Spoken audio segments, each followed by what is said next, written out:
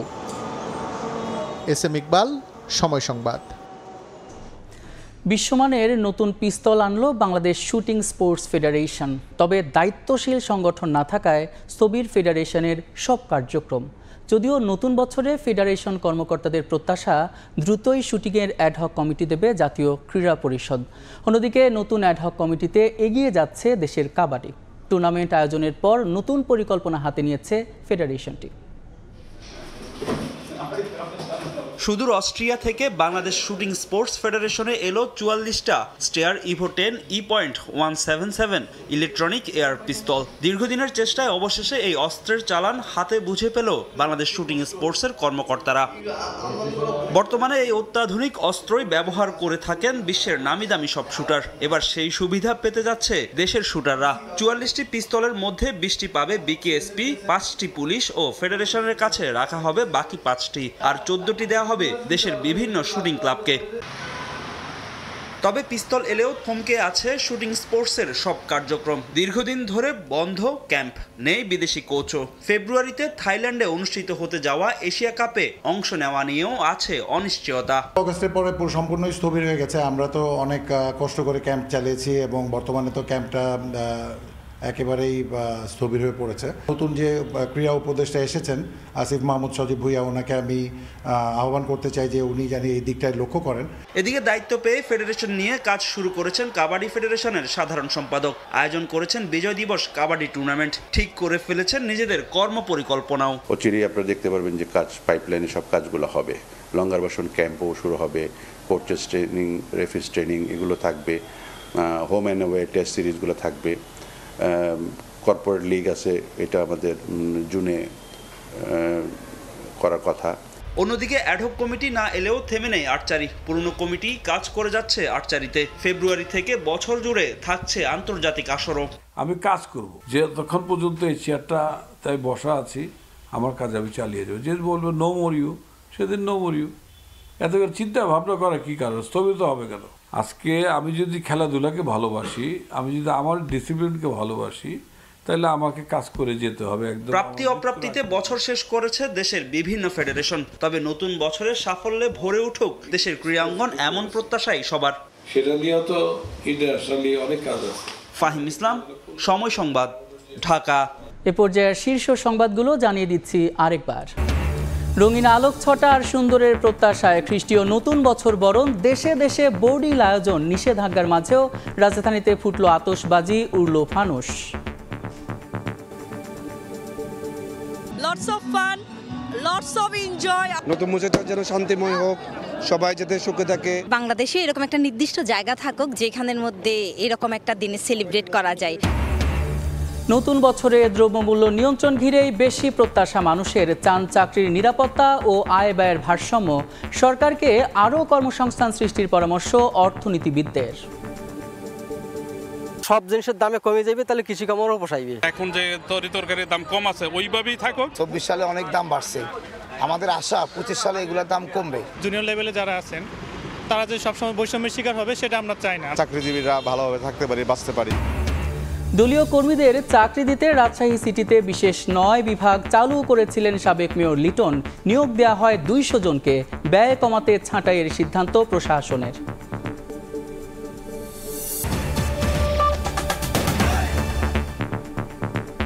এই ছিল ভোরের সময়। সঙ্গে থাকুন সময়ের।